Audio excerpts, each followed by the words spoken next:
आदिवासी समाज का धर्म क्या है? क्या वो हिंदू, मुस्लिम या ईसाई हैं? या फिर उनकी अपनी एक विशिष्ट पहचान और धर्म है जो प्रकृति में गहराई से रचा बसा हुआ है? चलिए इस वीडियो में हम इसी सवाल का जवाब ढूंढते हैं और समझते हैं कि धर्मांतरण की साजिश कैसे आदिवासी समाज की सांस्कृतिक पहचान को खतरे में डाल रही है।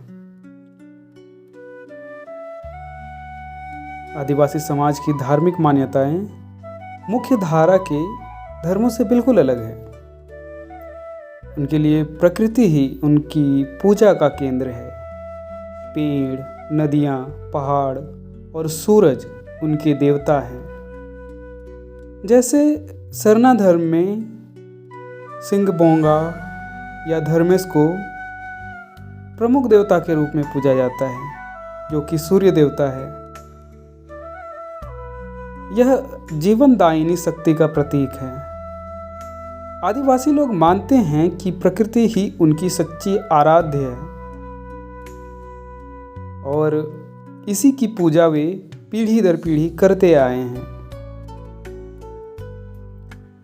लेकिन क्या आप जानते हैं कि आदिवासी समाज को बाहरी ताकतें लगातार धर्म परिवर्तन की ओर ढकेल रही है।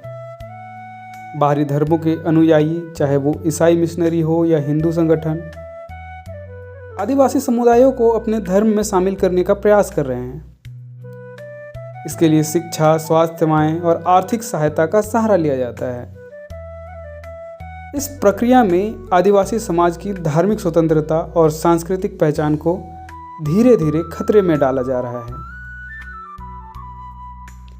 भारत में अक्सर एक भ्रम फैलाया जाता है कि आदिवासी समाज भी हिंदू धर्म का हिस्सा है, लेकिन सच्चाई इससे बिल्कुल अलग है। हिंदू धर्म में जाति व्यवस्था का पालन होता है, जबकि आदिवासी समाज में सभी को समान माना जाता है।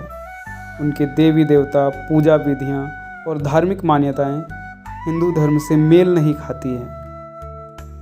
आदिवासी समाज की धार्मिक स्वतंत्रता को बनाए रखना हमारी जिम्मेदारी है।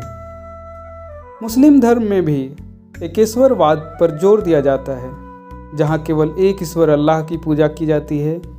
यह विचार आदिवासी समाज के बहुदेववादी दृष्टिकोण से मेल नहीं खाता। आदिवासी समाज में एक से अधिक देवताओं का पूजन किया जाता है। इसके अलावा इस्लाम में रोज़ा, हज और नमाज जैसी धार्मिक पद्धतियाँ होती है, जो आदिवासी समाज की धार्मिक परंपराओं का हिस्सा नहीं है। ईसाई धर्मांतरण के प्रयासों में आदिवासी समुदायों को शिक्षा, चिकित्सा और सामाजिक सुरक्षा देने का प्रलोभन दिया जाता है। मिशनरी संगठन आदिवासी इलाकों में स्कूल, अस्पताल और सामाजिक कार्यों के माध्यम से उनका विश्वास जीतने का प्रयास करते हैं। लेकिन ईसाई धर्म भी आदिवासी मान्यताओं को अपने धर्म में समाहित नहीं कर सकता, क्योंकि आदिवासी समाज एक प्रकृति पूजक है, जबकि ईसाई धर्म एकेश्वरवाद पर आधारित है। धर्मांतरण के प्रयासों का सबसे गहरा असर आदिवासी समाज की सांस्कृतिक पहचान पर पड़ता है। उनकी भाषा, परंपराएं, रीति रिवाज और त्यौहार मुख्य धारा के धर्मों से घुलकर खो जाते हैं। इससे उनकी विशिष्ट पहचान को खतरा होता है। आदिवासी समाज का जीवन प्रकृति के साथ गहरा संबंध रखता है और ये संबंध उनकी सांस्कृतिक धरोहर का हिस्सा है। इसे बनाए रखना हमारी सामूहिक जिम्मेदारी है। भारत में कई राज्यों ने धर्मांतरण विरोधी कानून बनाए हैं। इन कानूनों का उद्देश्य आदिवासी समाज की संस्कृति और पहचान को बाहरी प्रभावों से बचाना है, लेकिन कुछ लोग इन कानूनों को धार्मिक स्वतंत्रता का हनन भी बताते हैं। यह है कि सरकार को ऐसी नीतियां बनानी चाहिए जो आदिवासी समाज की संस्कृति को संरक्षित कर सके, ताकि वे अपनी पहचान के साथ जी सके। तो क्या आदिवासी समाज को हिंदू, मुस्लिम या ईसाई माना जा सकता है? बिल्कुल नहीं। आदिवासी समाज का धर्म उनके जीवन के हर पहलू में गहराई से जुड़ा हुआ है। वे प्रकृति के उपासक हैं और उनके धार्मिक विचार मुख्य धारा के धर्मों से बिल्कुल अलग है। धर्मांतरण की साजिशों से आदिवासी समाज को बचाना हमारी जिम्मेदारी है ताकि उनकी सांस्कृतिक और धार्मिक पहचान सुरक्षित रह सके।